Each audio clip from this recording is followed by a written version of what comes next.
Bien-aimés dans le Seigneur, nous vous saluons au nom du Seigneur Jésus-Christ, notre grand roi, notre Seigneur, que nous attendons de façon imminente, puisqu'il nous a promis son retour. Le Seigneur nous a accordé la grâce aujourd'hui de continuer ce message que nous avons commencé sur les événements du temps de la fin. Il s'est fait qu'après avoir commencé ce message, on a connu beaucoup d'histoires, mais Dieu soit rendu, nous sommes à vie.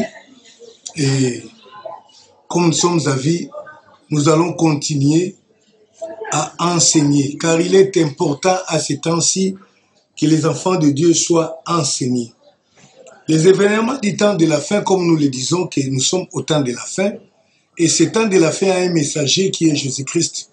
Et nous sommes, nous, les porte-parole, les envoyés de Jésus-Christ, qui est le messager du temps de la fin, qui nous a parlé du temps de la fin. Et nous l'avons dit autrefois que le temps de la fin a commencé de la venue de Jésus-Christ sur la terre. C'est ça, le début du commencement. Et Jésus a prophétisé sur ça, les apôtres ont parlé sur ça. Alors, pour bien nous rafraîchir un peu la mémoire, nous allons relire notre verset clé, verset de base, qui nous amène à parler sur cet événement, qui se trouve être le livre de Matthieu chapitre 24, à partir du premier verset jusqu'au 3e. Ce même enseignement, nous le retrouvons également dans les livres de Luc et aussi dans les livres de Marc. Luc, c'est au chapitre 21 et Marc, c'est au chapitre 13. Ce sont les mêmes événements relatés par les frères qui ont entendu, qui ont vu ces choses. Sans plus tarder, nous faisons notre lecture au nom du Seigneur Jésus-Christ. Matthieu chapitre 24, verset 3. Je lis au nom du Seigneur, 1 à 3 plutôt. Comme Jésus s'en allait au sortir du temple, ses disciples s'approchèrent pour lui en faire remarquer les constructions. Il leur dit, « Voyez-vous tout cela ?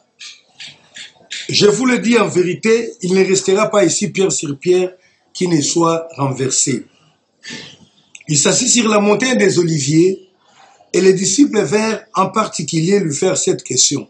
« Dis-nous, quand cela arrivera-t-il et quel sera le signe de ton avènement et de la fin du monde ?» J'étais en train de dire que le Seigneur nous a relaté 3 grands événements qui devraient se succéder depuis ce temps-là jusqu'à la fin du monde, jusqu'à la fin complète du monde. Il s'agit bien sûr d'abord de la destruction de Jérusalem ou du temple de Jérusalem, il s'agit de l'avènement, c'est-à-dire le retour de Jésus-Christ, et il s'agit de la fin du monde. Ce sont ces 3 grands événements qui nous ont été relatés comme étant des événements majeurs qui doivent se dérouler, qui devaient se dérouler, ça se déroule déjà depuis ce temps-là jusqu'à la fin du monde. Bien aimé, il faut bien identifier ces choses pour bien interpréter les événements du temps de la fin. Sinon, vous risquez de vous perdre si vous ne comprenez pas qu'il s'agit de ces 3 grands événements. Comme nous l'avions déjà dit dans les chapitres précédents, nous avons parlé du premier événement qui consistait à la destruction de Jérusalem et du temple. Nous avons dit pourquoi Jérusalem devait être détruite, pourquoi le temple également, et parce que d'abord, Jérusalem et tous les chefs n'ont pas cru en Jésus-Christ. C'est le sort réservé à tous les humains qui ne croient pas en Jésus. Et Israël, en son temps, a subi aussi cette peine-là. Il fallait que cet événement arrive. Pourquoi? Parce que la destruction de Jérusalem marquait un temps nouveau. La destruction de Jérusalem ou le foulement de pied de Jérusalem marquait un nouveau ère, un nouveau temps, un nouvel ère qui était le temps que nous appelons le temps de la grâce ou le temps de l'Église. L'Église a commencé à la Pentecôte vers l'an 33 ou 34 selon les historiens du monde. C'était le début Mais en ce moment-là, les temples existaient encore. L'ancien système d'adoration existait. Alors que le Seigneur avait prédit que l'heure vient, elle est déjà venue, où les vrais adorateurs devraient adorer le Seigneur en esprit et non plus à Jérusalem. Pendant la vie de Jésus, pendant la vie des apôtres, Jérusalem était encore le centre d'adoration. Vous le verrez même l'apôtre Paul a fait un astuce. Quand les gens voulaient l'aider, il est entré au temple pour faire des ablutions, des histoires comme ça. Alors que ce système était déjà fini. Alors il fallait que ce temple soit totalement détruit. Et cela est arrivé à l'an 70. C'est pourquoi j'ai dit, quand vous lisez ces chapitres qui parlent des événements du temps de la fin, il faut savoir faire la part des choses. Il faut savoir distinguer les événements des uns des autres. Parce que, en ce qui concerne les signes que Christ nous a donnés, ces signes que nous pouvons retrouver dans les chapitres 24 de Matthieu, tous les chapitres, disons après 3, les signes que le Seigneur a donnés concernant les événements du temps de la fin ne nous sont pas donnés en ordre chronologique de faits. Les signes sont donnés un peu en désordre. Alors si vous ne vous rendez pas compte, vous allez expliquer autre chose à la place d'une autre, ce qui ne sera pas correct. Par exemple, la Bible nous montre parmi les signes, parce que pour le Seigneur, le temps de la fin, c'est bien ce temps qui commence depuis ce temps, depuis sa première venue sur la terre. C'est déjà le commencement du temps de la fin. Et les signes qui nous sont donnés ici, nous avons d'abord au chapitre 4, Jésus dit, verset 4 plutôt, déjà 24, Jésus leur répondit, prenez garde que personne ne vous séduise, car plusieurs viendront sous mon nom, disant, c'est moi qui suis le Christ. Ils séduiront beaucoup de gens. Donc, beaucoup de gens s'élèveront au don de Christ. Dès après Jésus-Christ, il y en a eu déjà beaucoup de gens qui se sont levés, qui se sont présentés comme étant des Christ. Et aujourd'hui, en notre temps, nous en avons plusieurs, que ce soit aux États-Unis d'Amérique, en Afrique, au Congo, en Asie, en Europe. Il y a beaucoup de personnes qui sont venues et qui se sont proclamées Christ. Nous avons des signes qui nous parlent de guerre. Verset 6. Vous entendez parler de guerre et de bruit de guerre. Gardez-vous d'être troublés, car il faut que ces choses arrivent, mais ce ne sera pas encore la fin. Nous avons entendu parler de guerre. Ce sont les événements que nous vivons aujourd'hui, des bruits de guerre. Même là où les gens ne pensaient pas qu'il pouvait y avoir des guerres, par exemple en Europe, qui se croient être une civilisation et développée, il n'y a pas longtemps, nous avons connu les guerres en Yougoslavie, les guerres de Serbie et autres là. Il y a eu des guerres partout, il y en a toujours le bruit de guerre. Et il y a beaucoup de signes. La Bible dit encore, une nation se lèvera contre une autre, un royaume contre un autre. Nous en avons vu déjà plusieurs. La rébellion, les guerres entre les nations. Et la Bible nous renseigne encore qu'il y aura en divers lieux des famines, des tremblements de terre, des pestes, même tout ce que nous sommes en train de vivre aujourd'hui. Toutes ces choses constituent les événements, les signes qui marquent les événements du temps de la fin. Mais il y a une chose, la Bible encore a parlé des tourments qui devaient suivre les chrétiens. Vous serez haïs, vous serez... ça c'est verset 9. Alors on vous livrera au tourment, on vous fera mourir, vous serez haïs de toutes les nations à cause de mon nom. Là, le Seigneur parle de la persécution ou de la tribulation. Vous serez tourmentés, vous serez haïs, vous subirez des tourments, c'est la tribulation. J'ai fait une parenthèse parce que nous devons revenir sur ça. Il y a certaines personnes qui parlent de l'enlèvement après la grande tribulation, il y a d'autres qui parlent de l'enlèvement avant la tribulation. C'est important que nous puissions éclaircir ces choses au cours de cet enseignement. Nous ne sommes pas encore arrivés. Mais nous sommes en train de dire que le Seigneur nous montre déjà qu'il y aura, parmi les signes des temps de la fin, la chrétienté ne sera pas en paix. Donc, quand on est un vrai chrétien, au temps de la fin, on ne sera pas en paix vis-à-vis du gouvernement, en paix vis-à-vis du monde. Nous aurons des tourments, nous aurons des problèmes. Le Seigneur a parlé de beaucoup de choses. Il a dit, l'iniquité se sera accrue et la charité du plus grand nombre se refroidira.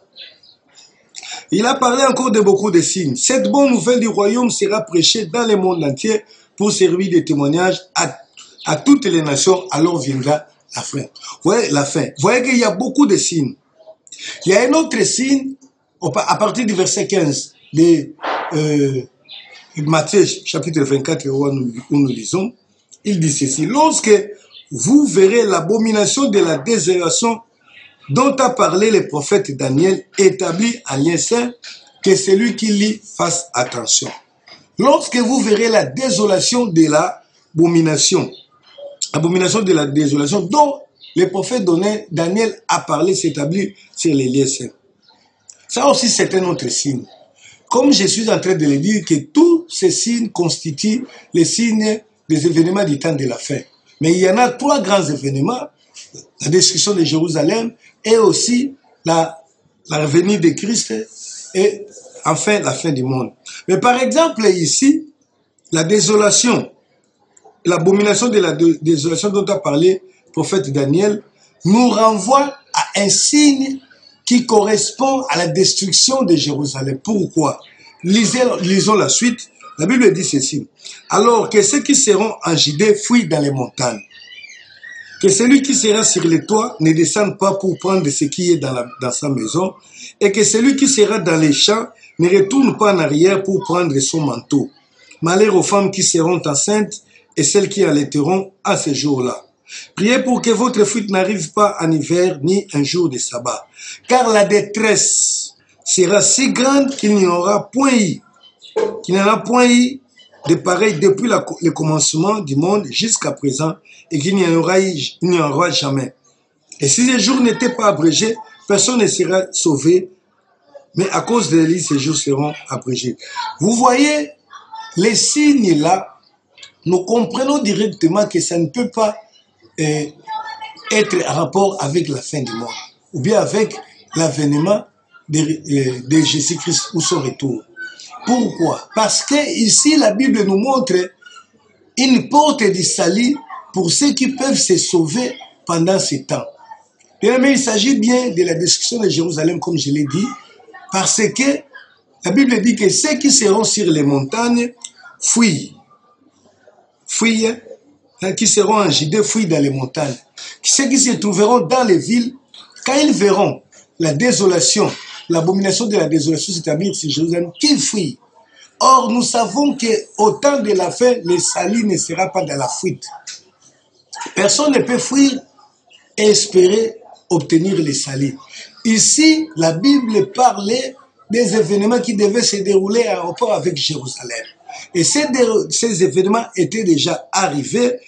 Jérusalem devait être foulée aux pieds jusqu'à ce que le temps des nations soit accompli. Et dès que le temps des nations sera accompli, cela veut dire que le temps de l'Église accompli, le Seigneur va se retourner, tourner le dos aux nations et pour continuer maintenant à parfaire son projet aussi avec Israël. C'est cela qui nous est annoncé par l'apôtre Paul dans le livre des Romains au chapitre 11, voilà, Romains chapitre 11, verset 25. L'apôtre Paul dit ceci, retenez bien. Car je ne veux pas, frères, que vous ignorez ces mystères, afin que vous ne vous regardiez point comme sages, c'est qu'une partie d'Israël est tombée dans l'endurcissement jusqu'à ce que la totalité des païens soit entrée. Et ainsi, tout Israël sera sauvé, selon qu'il est écrit, le libérateur viendra de Sion et il détournera de Jacob les impiétés. Donc, Israël qui avait été foulé aux pieds était destiné à être foulé aux pieds juste un temps. Et après ce temps-là, qu'est-ce qui va se passer? Le nombre de ceux qui devaient être sauvés parmi les nations. Quand la Bible parle des païens, ce sont les nations autres qu'Israël. Et le nombre qui devait être destiné au salut, lorsque ce nombre sera atteint, le Seigneur va clôturer, va mettre fin avec l'Église.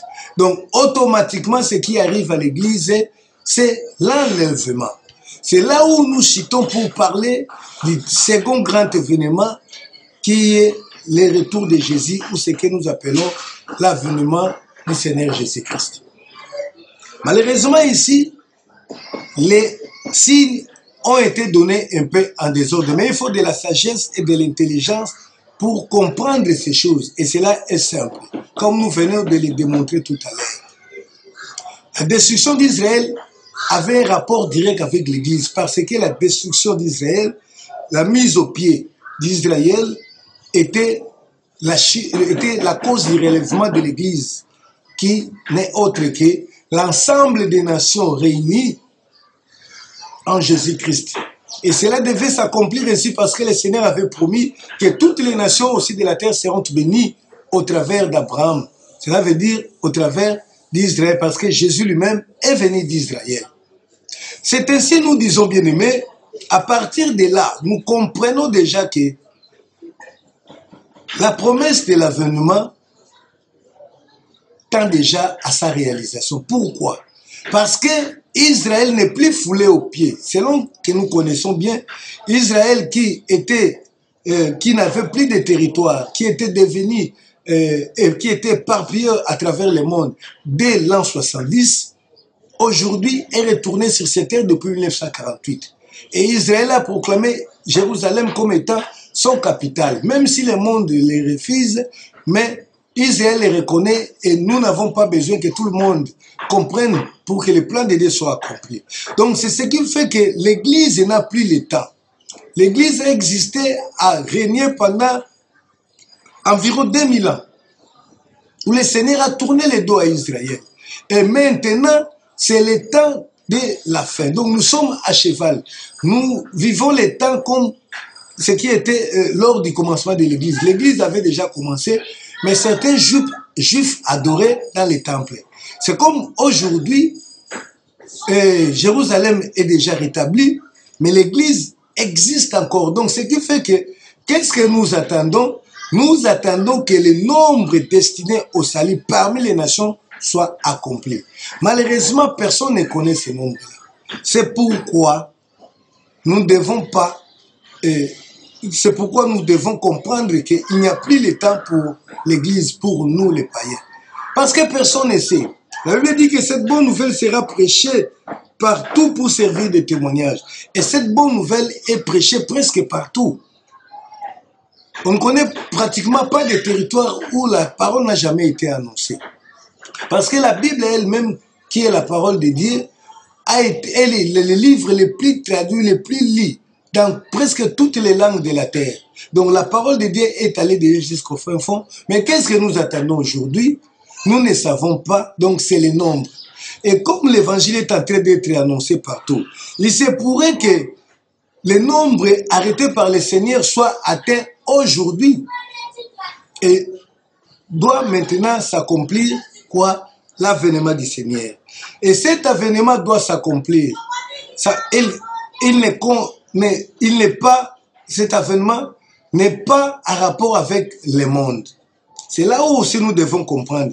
Parce que pour ceux qui parlent du retour de Jésus aujourd'hui, en rapport avec ce verset qui dit que tout est, il le verra, comprennent mal l'interprétation des Écritures. Parce que aujourd'hui, ce que l'Église attend, c'est que les disciples ont demandé quel sera le signe de ton avènement. Ce n'est pas un avènement, une venue qui concerne tout le monde, non. C'est un événement qui concerne seulement l'Église. Comme la promesse avait été faite aux disciples, les disciples qui étaient déjà les chantiers de l'Église. Dans Jean chapitre 14, le Seigneur leur a dit que votre cœur ne se trouble point, croyez en moi, croyez en Dieu. Je m'en vais auprès du Père pour vous préparer une place. Et lorsque je les aurai préparés, je reviendrai pour vous prendre, afin que là où je serai, que vous y soyez aussi. C'est cette promesse-là qui doit être accomplie. Et l'apôtre Paul a essayé de nous expliquer, de nous faire comprendre comment ces choses doivent arriver. Et là, la Bible nous amène dans le livre des 1 Thessaloniciens au chapitre 4. À partir du verset 16, nous voyons comment ces choses doivent se dérouler normalement. 1 Thessaloniciens, chapitre 4, à partir du verset 13. La Bible dit ceci: « Nous ne voulons pas, frères, que vous soyez dans l'ignorance au sujet de ceux qui dorment, afin que vous ne vous affligez pas comme les autres qui n'ont point d'espérance. Car si nous croyons que Jésus est mort et qu'il est ressuscité, croyons aussi que Dieu ramènera par Jésus avec lui tous ceux qui sont morts. Voici en effet ce que nous vous déclarons d'après la parole du Seigneur. Nous les vivants restés pour l'avènement du Seigneur. » Notez bien, on parle bien de l'avènement. Nous les vivants qui serons restés vivants pour l'avènement du Seigneur, nous ne dévancerons pas ceux qui sont morts. Car le Seigneur lui-même, à un signal donné à la voix d'un archange, au son de la trompette de Dieu, descendra du ciel. Et les morts en Christ ressusciteront premièrement. Ensuite, nous les vivants qui serons restés, nous serons tous ensemble enlevés avec eux sur des nuées à la rencontre du Seigneur et dans les airs. Et ainsi, nous serons toujours avec le Seigneur. Consolez-vous les uns les autres par ces paroles. Alléluia. Donc, le Seigneur est en train de montrer, au travers de son serviteur, l'apôtre Paul, comment ces choses doivent arriver. Le Seigneur dit que, à un signal donné, le Seigneur lui-même descendra du ciel.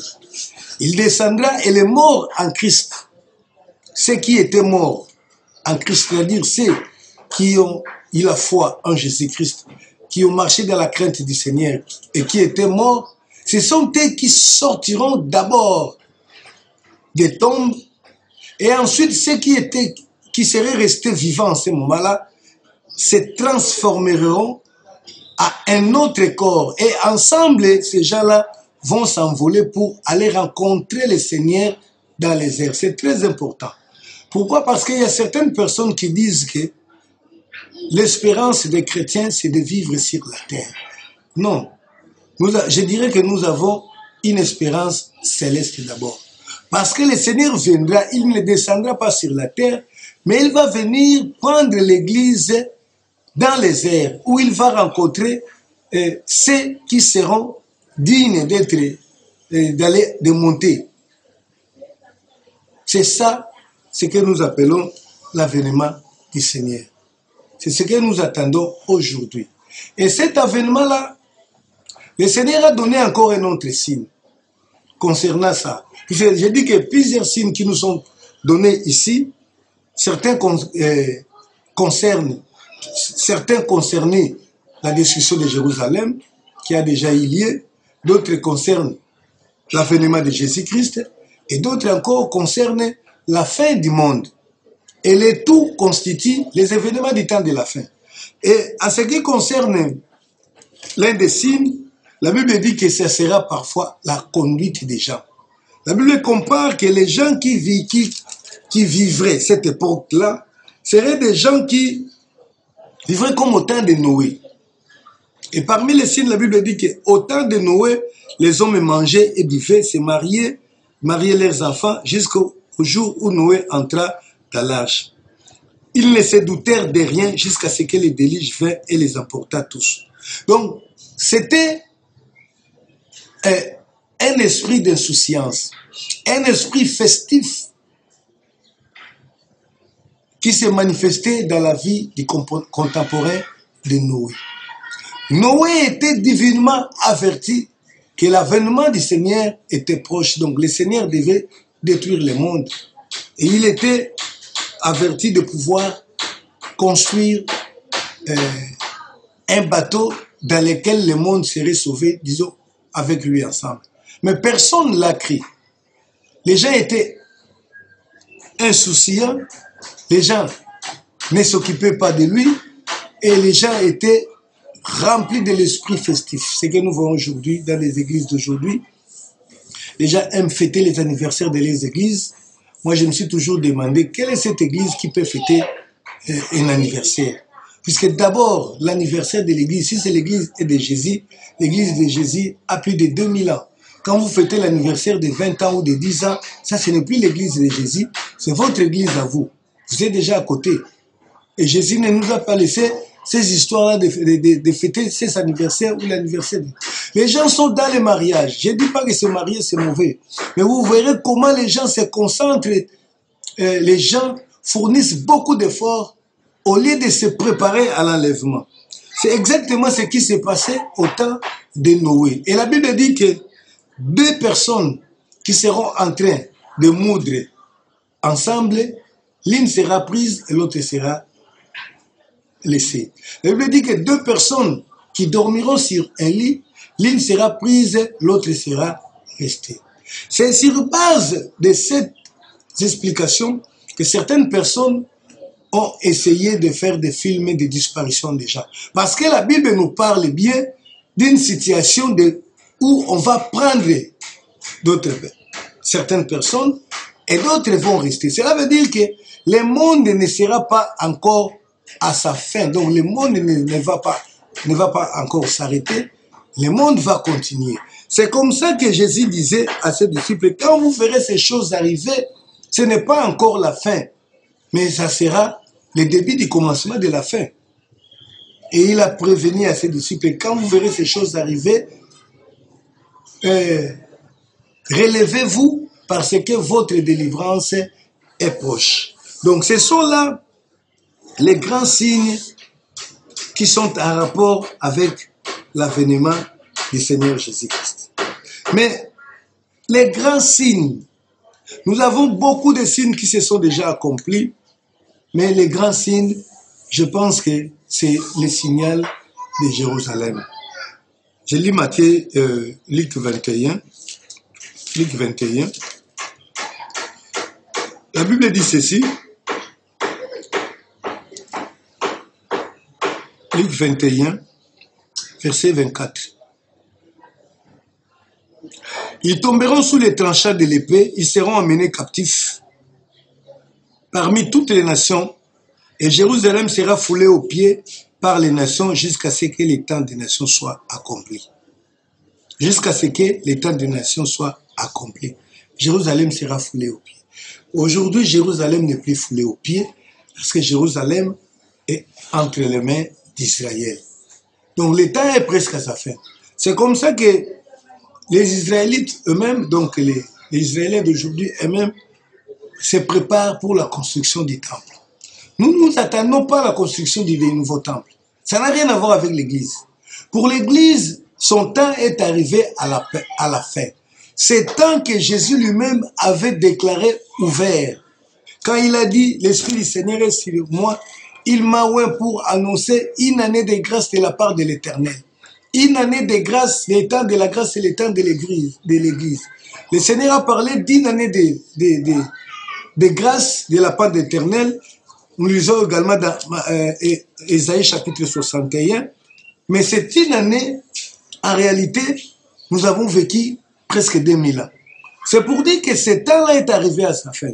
C'est ce qui doit nous intéresser, nous, l'Église, aujourd'hui, c'est que nous n'avons pas le temps.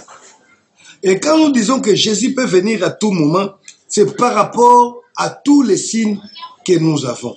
Maintenant, les problèmes qui se posent, c'est les grands problèmes que certaines personnes disent que Christ ne peut pas venir parce qu'il faut qu'il y ait d'abord des grandes tribulations.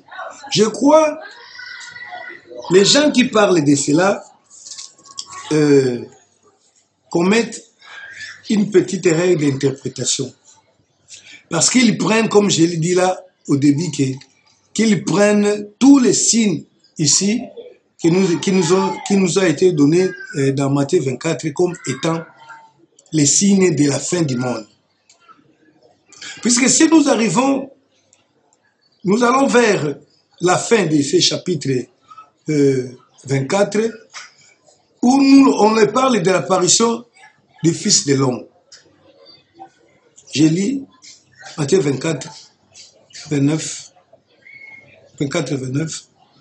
Aussitôt après ces jours de détresse, le soleil s'obscurcira, la lune ne donnera plus sa lumière, les étoiles tomberont du ciel et les puissances des cieux seront ébranlées.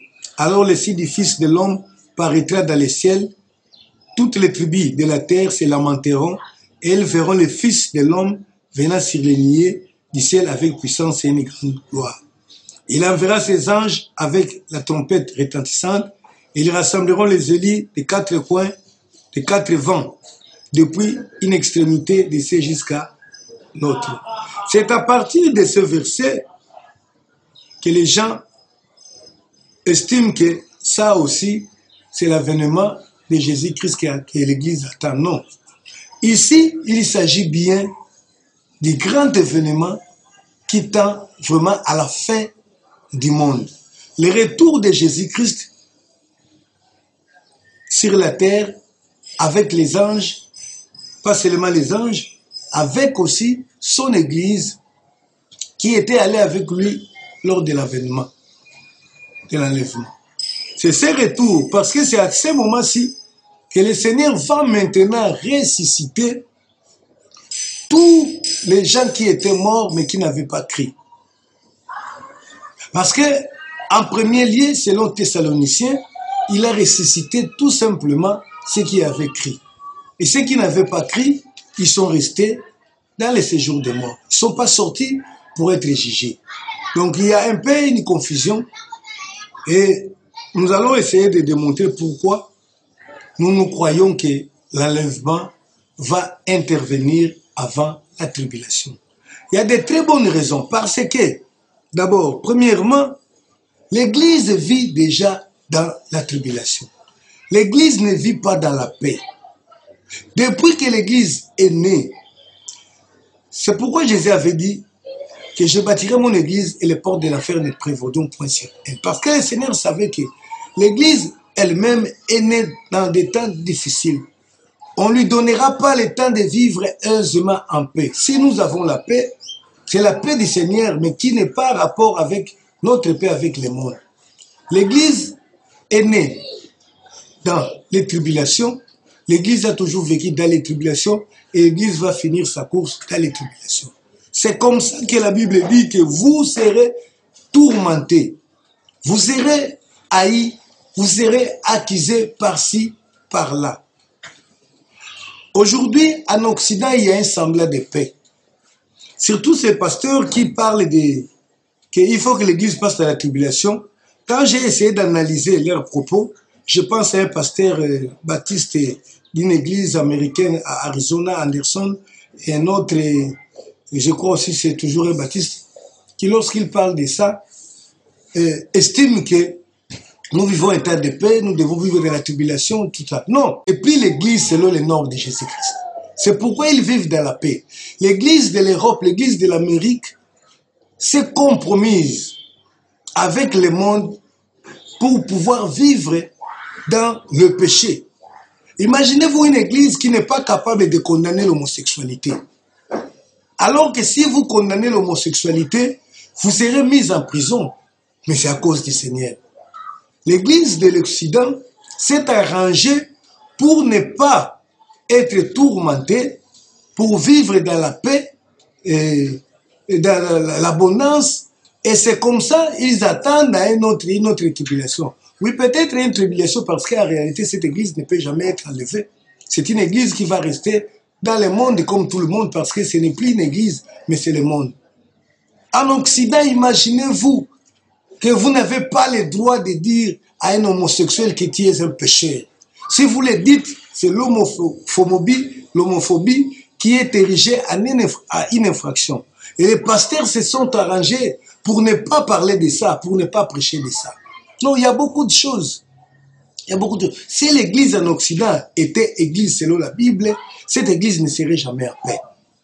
Cette église ne serait jamais en paix. Elle est en paix parce qu'il a fait la coalition avec le monde. Il s'est coalisé avec le monde.